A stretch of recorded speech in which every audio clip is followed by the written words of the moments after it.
The morning sun cast long shadows across the marble floors of Buckingham Palace as Captain James Morrison walked through the grand hallways. His polished boots echoed against the pristine floors, each step measured and precise. After 20 years of service as a royal guard, James had seen many changes within the palace walls, but nothing could have prepared him for what this ordinary Tuesday would bring. The new king had been on the throne for 8 months now, and the transition period was finally coming to an end. There were still rooms that needed to be sorted through, belongings that required careful handling, and memories that demanded respect. The queen consort Camilla had been patient during this delicate process, understanding that some things simply could not be rushed. James received the unusual order just after his morning briefing.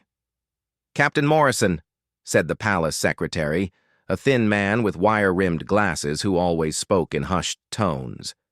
"Her Majesty has requested that you personally oversee the organization of her private wardrobe. There are some items that need to be catalogued and potentially relocated." The request seemed straightforward enough, though James wondered why such a task would require his specific attention. Usually, the household staff handled wardrobe matters, but he had learned long ago not to question royal protocols. When royalty made a request, it was carried out without hesitation. As James made his way to the queen consort's private quarters, he passed through corridors lined with portraits of monarchs from centuries past. Their painted eyes seemed to watch him, as if they knew something significant was about to unfold. The palace felt different today, charged with an energy he couldn't quite identify. The queen consort's wardrobe was located in a spacious room adjacent to her bedroom, featuring floor-to-ceiling mahogany cabinets with glass doors. Inside, rows of elegant dresses, formal gowns, and everyday attire hung in perfect order. Everything was arranged by color and season, a rainbow of fabrics that spoke to decades of public appearances and royal duties. James began his work methodically, checking each section against the inventory list he had been provided. Designer labels caught his eye, names he recognized from fashion magazines and newspaper coverage of royal events. Each piece had its own story, its own moment in the public spotlight. As he worked, his mind wandered to the late Queen Elizabeth. Even months after her passing, her presence still seemed to linger in every corner of the palace. Staff members would sometimes pause in hallways where she used to walk. And there were moments when James swore he could hear the distant sound of her footsteps. The late queen had been more than a monarch to those who served her.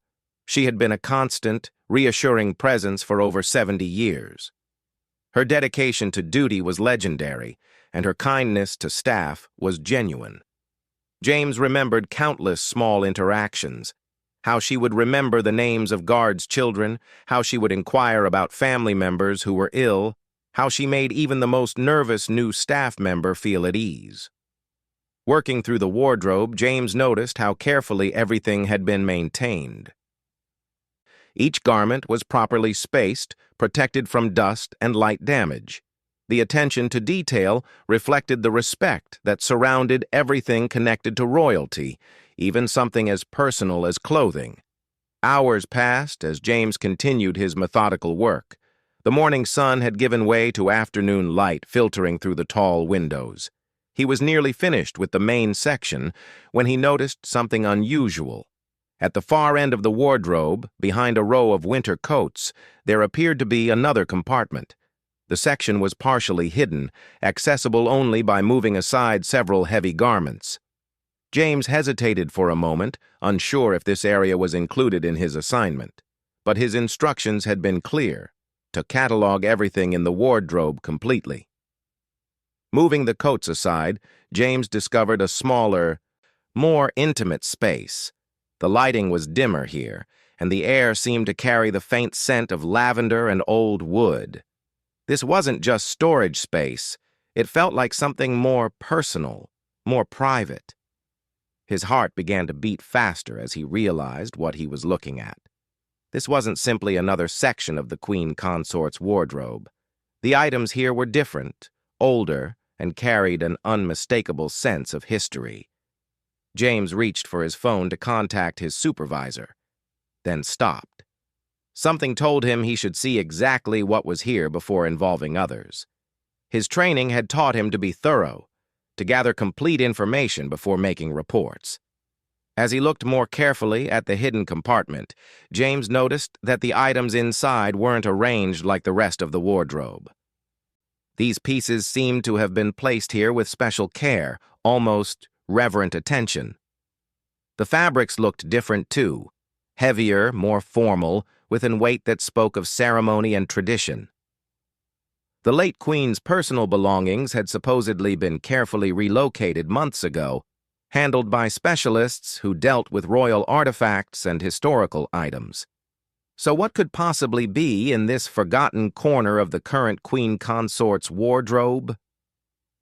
James felt a strange combination of excitement and nervousness as he prepared to investigate further. 20 years of royal service had taught him that the palace held many secrets, but he had always been content to focus on his duties without prying into mysteries that weren't his business. Today felt different. Today, duty itself was leading him toward discovery.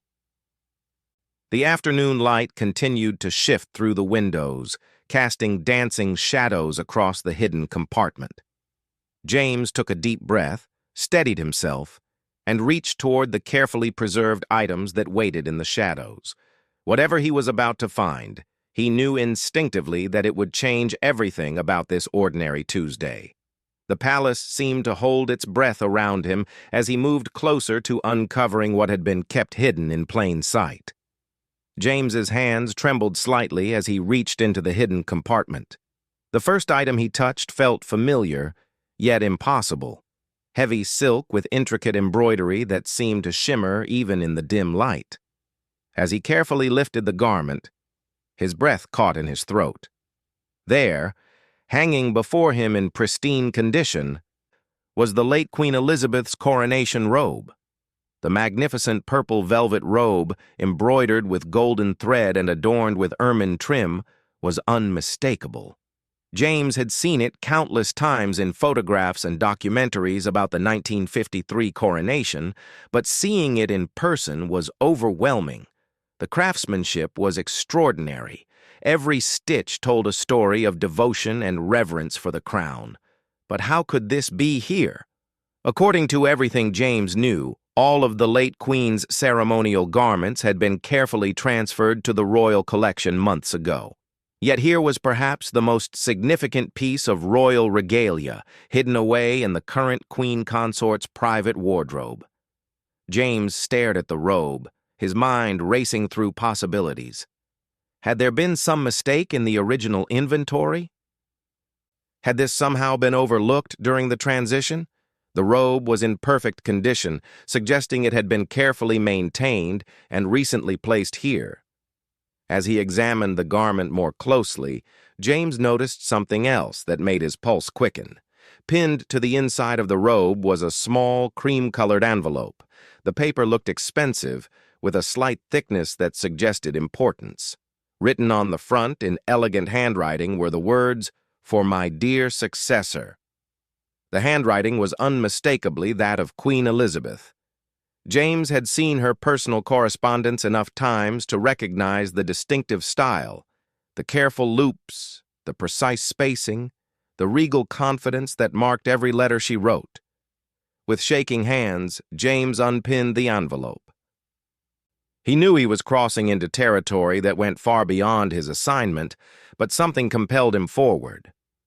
The weight of history seemed to press down on him as he carefully opened the envelope and removed a single sheet of matching paper.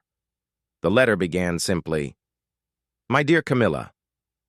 James read the first few lines, then stopped abruptly.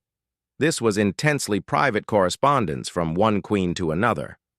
Whatever secrets or personal thoughts were contained in this letter, they were never meant for his eyes. But as he moved to replace the letter, one phrase caught his attention. "The burden of understanding what others cannot." James closed his eyes and took a deep breath. His duty as a royal guard was clear: to protect the monarchy and serve the crown. But what did that mean in this moment? Should he pretend he never found this? Should he immediately report the discovery? Should he try to understand why these items were here before involving others? The sound of footsteps in the corridor outside made his decision for him. James quickly but carefully returned the letter to its envelope and pinned it back inside the robe. He gently hung the garment back in its place, positioning it exactly as he had found it. "Captain Morrison?" called a voice from the outer room. It was Mrs. Patterson, one of the senior household staff. "Yes, here," James replied, stepping out of the hidden compartment and moving several coats back into their original positions. Mrs. Patterson entered the wardrobe room, her practiced eye immediately taking in James's progress. "How are things proceeding?" Her Majesty wanted to check on the timeline. "Nearly finished," James replied, hoping his voice sounded normal. "Just completing the final section." Mrs. Patterson nodded approvingly. "Excellent. The Queen Consort has a fitting at 4 o'clock, so we'll need the room available by then." She paused, studying James's face. "Are you feeling well, Captain? You look a bit pale?" "Just warm from working in here," James said quickly. "Perhaps I could take a brief break for some fresh air?" "Of course. I'll continue with the inventory if you like." "No," James said more sharply than intended. Mrs. Patterson raised an eyebrow. I prefer to complete tasks myself when I'm assigned to them. Royal Guard protocol, you understand." Mrs. Patterson smiled. "Of course, Captain. Your dedication is appreciated." After she left, James stood alone in the wardrobe room, his mind reeling. He thought about the late Queen Elizabeth and her relationship with Camilla. It had been complicated at first, he knew from palace gossip, but in later years, there had been genuine warmth between them. The Queen had publicly supported Camilla's role as Queen Consort, and privately, staff had observed moments of real affection and respect. But this discovery suggested something deeper, a personal connection that went beyond public duty or family obligations. The Coronation Robe wasn't just clothing. It was a symbol of the monarchy itself. For Queen Elizabeth to leave it for Camilla, with a personal letter, suggested a level of trust and understanding that few outsiders could comprehend. James thought about his own relationship with duty and service. For 20 years, he had followed orders, protected secrets, and maintained the dignity of the crown. He had seen royal family members at their most vulnerable moments, during private grief, family arguments, and personal struggles. Discretion wasn't just part of his job, it was part of his identity. As he stood surrounded by beautiful clothes and royal history, James realized he was facing the most significant decision of his career. The discovery in the hidden compartment wasn't just about clothing or even personal letters. It was about understanding the private bonds that held the monarchy together, the human connections that existed behind the public ceremonies. The late Queen Elizabeth had been planning for her succession for years. Every detail of the transition had been carefully considered, from official duties to personal relationships. If she had deliberately left her coronation robe for Camilla, there was undoubtedly a profound reason. James looked toward the hidden compartment, now concealed again behind winter coats.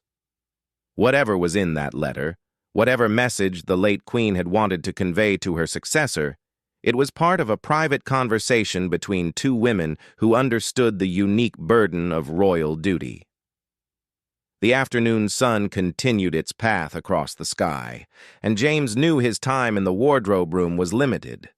Soon, the Queen Consort would return for her fitting, and his opportunity to decide what to do with this discovery would be gone. As he considered his options, James heard another sound from the corridor, familiar footsteps approaching. These weren't the quick, efficient steps of household staff. These were the measured, dignified steps he had learned to recognize over months of service. The queen consort was returning earlier than expected. James's heart began to race as he realized his moment of decision had arrived.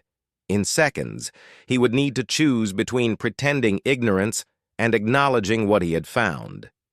The choice would define not just this moment, but his entire understanding of duty, loyalty, and service to the crown. The footsteps stopped just outside the wardrobe room. James quickly straightened his uniform and attempted to compose himself, but his mind was still racing with the implications of his discovery. When Queen Consort Camilla entered the room, her presence immediately filled the space with quiet authority. "Captain Morrison," she said with a warm smile, "I hope the inventory hasn't been too tedious." "Not at all, Your Majesty. Everything is proceeding smoothly," James replied, though he could hear the slight tension in his own voice. Camilla moved gracefully through the room, her practiced eye examining the organized sections of her wardrobe. She seemed pleased with the progress, but James noticed something else, a subtle awareness in her manner, as if she was waiting for something. "I trust you've been thorough," she said, pausing near the area where James had been working. "Sometimes the most important items are found in unexpected places." The comment was casual, but James felt it was loaded with meaning. He studied the queen consort's face, looking for any sign that she knew what he had discovered. Her expression remained pleasant and calm. But there was something in her eyes, a depth that suggested she understood far more than she was saying. "Yes, Your Majesty. I believe I've covered everything comprehensively," James replied carefully. Camilla nodded and moved toward the hidden compartment, casually shifting aside the same winter coats that James had moved earlier. Her movements were natural, familiar. She clearly knew exactly what was behind those garments. "Captain Morrison," she said without turning around, "in your years of service, I'm sure you've learned that the monarchy holds many traditions that aren't always visible to the public eye." James felt his heart hammering in his chest. "Yes, Your Majesty, discretion has always been paramount in royal service." "Indeed." Camilla turned to face him, and James saw something unexpected in her expression, not anger or concern, but a kind of gentle sadness mixed with determination. "Tell me, what do you know about the relationship between duty and personal connection?" The question caught James off guard. "I suppose, Your Majesty, that they don't always align perfectly. Sometimes duty requires us to set aside personal feelings, and sometimes personal connections help us understand our duty more clearly." A small smile crossed Camilla's face. "That's very wise, Captain, and very true." She paused, seeming to consider her next words carefully. "Elizabeth and I had many years to understand each other. Not always easy years, but important ones." James remained silent, sensing that the queen consort was working toward something significant. "She taught me many things about this role," Camilla continued, "about the weight of history, the importance of continuity, and the delicate balance between public service and private humanity." She moved closer to the hidden compartment. "She also taught me about trust." With deliberate movements, Camilla reached into the concealed space and withdrew the coronation robe. James watched, transfixed, as she held the magnificent garment with obvious reverence. "She left this for me," Camilla said simply. "Not as part of any official transfer or ceremonial process, but as a personal gift between two women who understood each other's burden." James found his voice. "Your Majesty, I saw the envelope." Camilla nodded, unsurprised. "I thought you might have.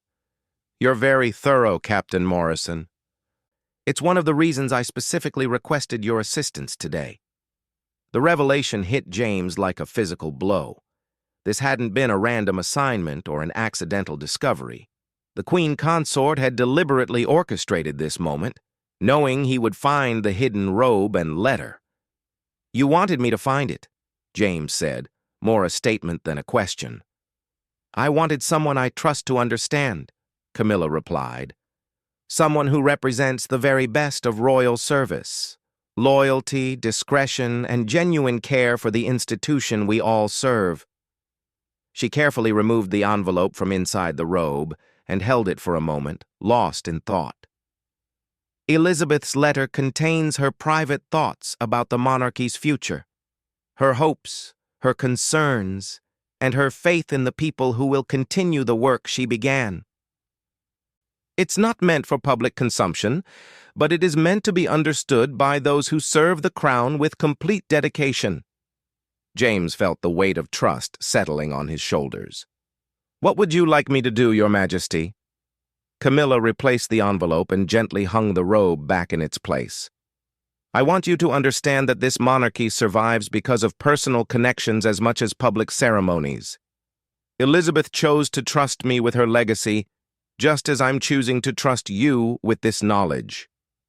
She moved the coats back into position, concealing the compartment once again.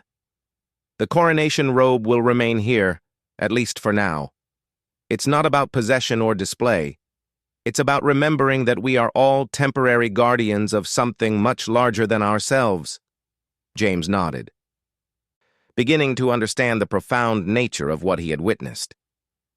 The tradition continues through personal relationships, not just official protocols. "Exactly," Camilla said warmly. "Elizabeth understood that the monarchy's strength comes from the bonds between people who share the same commitment to service.